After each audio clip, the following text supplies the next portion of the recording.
زبور 36۔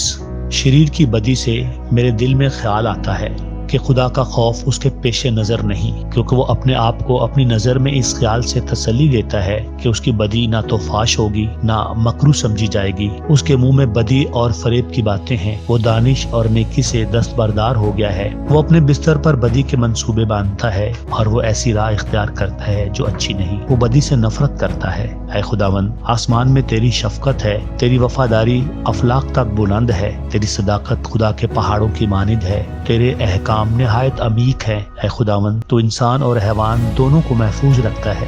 اے خدا، تیری شفقت کیا ہی بیش قیمت ہے۔ بنی آدم تیرے بازوؤں کے سائے میں پناہ لیتے ہیں، وہ تیرے گھر کی نعمتوں سے خوب آسودہ ہوں گے۔ تو ان کو اپنی خوشنودی کے دریا میں سے پلائے گا، کیونکہ زندگی کا چشمہ تیرے پاس ہے۔ تیرے نور کی بدولت ہم روشنی دیکھیں گے۔ تیرے پہچاننے والوں پر تیری شفقت دائمی ہو اور راز دلوں پر تیری صداقت۔ مغرور آدمی مجھ پر لات نہ اٹھانے پائے اور شریر کا ہاتھ مجھے ہانک نہ دے۔ بد کردار وہاں گرے پڑے ہیں، وہ گرا دیے گئے ہیں اور پھر اٹھ نہ سکیں گے۔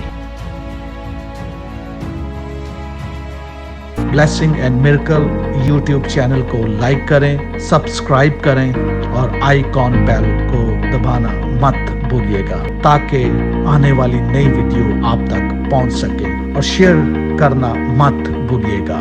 خداوند آپ سب کو برکت دے، آمین۔